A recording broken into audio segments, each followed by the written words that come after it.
For the Wedges portion of this project, we chose wind electricity, solar electricity, efficiency buildings, efficiency transportation, biofuels, wind hydrogen, and forest storage. As a group, we decided to use these 8 sections of the Wedges portion because after analyzing all 15 sections, we decided that these 8 particular ones would be the easiest to implement over the next 50 years in order to reduce the tons of carbon by 8 billion. As a group, we decided to use these 8 sections because we believe that each group of people, the taxpayers/consumers, energy companies, environmental groups, manufacturers, industrialized country governments, and developing country governments should all pay the same or about the same price to make the country more energy efficient. We believe that each group has an equal opportunity and equal cost to implement all these options.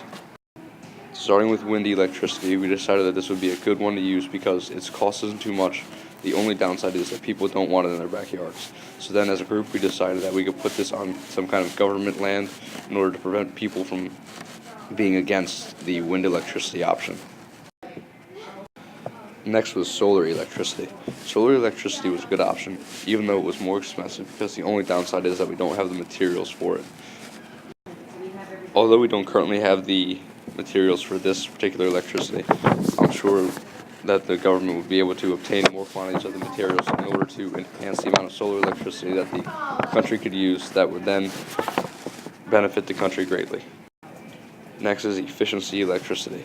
This is a cheaper form of electricity, but the only downside would be in order to upgrade all the current electric plants that we have, that could be costly, but we could then take money from the taxpayers or consumers in order to cover the plant costs, and then eventually it would save the country money. Efficiency buildings is next. This is when you convert the entire building into an efficient electricity plant. The cost isn't very much, but the demand by consumers would be that they needed more electricity for their appliances and other necessities. So then they would go against the electric company, but efficiency buildings would still be a good option because once we refine the ability to make efficiency buildings, we could make sure the consumers have all of the portions of electricity that they need to satisfy themselves. Next would be efficiency transportation, which is taking cars and making them more efficient, such as hybrids, solar-powered cars, electric-powered cars. This would work because it's not too expensive, and cars would still run. The only issues would be the size and power of the cars due to the lack of gasoline that would be used to power the cars. The solar energy or the electric energy wouldn't produce the same kind of power, but there would still be other vehicles that could be used for that. Also, the size of the car would be smaller because the electric powers wouldn't be able to power giant cars, so families would also need a secondary car. But the lowered cost of efficiency transportation plus the lowered emissions that would be used outweigh the cons of efficiency transportation. Next would be biofuels. Biofuels, the only downside of biofuels would be the amount of land that they would take up in order to create enough biofuels to power the entire transportation needed by just our own country.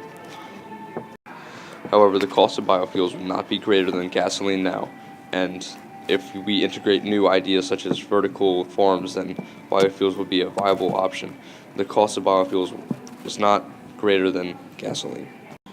Next is wind hydrogen, which is another form of way you can transport yourself. The only problem would be the safety of hydrogen because we don't know how stable it is exactly. Like all new things, wind hydrogen would be able to be integrated over years and refined and be made more safe. The cost of wind hydrogen is expensive. Although the cons of wind hydrogen are definitely there, the benefits of wind hydrogen outweigh the cons. The cost is expensive, but eventually it's more important that we save our environment rather than worry about the total costs initially. The last one is forest storage. The downside to forest storage would be the land usage. We would have to tear up land in order to store it, and then we'd have to regrow the land. This could then be a problem for our environment, but in the long run, storing the forest would be good because we can produce more oxygen, take in more CO2, thus make the greenhouse gas effects less prevalent in order to prevent the ozone layer from being destroyed. As a whole, our group believes that taxpayers and consumers would be averagely happy. Energy companies would be all the way happy because we're not taking away any of their business. Environmental groups would also be happy because we are preventing CO2 from going to the air. Manufacturers would be averagely happy because they would have to change how they produce their own products in order to become more electrically efficient. Industrialized country governments would be averagely happy because they would also be paying in money and in land. They could raise taxes from the taxpayers in order to cover part of their loss, and the land is always abundant. Developing country governments would be averagely happy because they wouldn't want to spend the money on the electricity, but they would also be helping the world's global environment and then therefore be helping the world, making it a better place.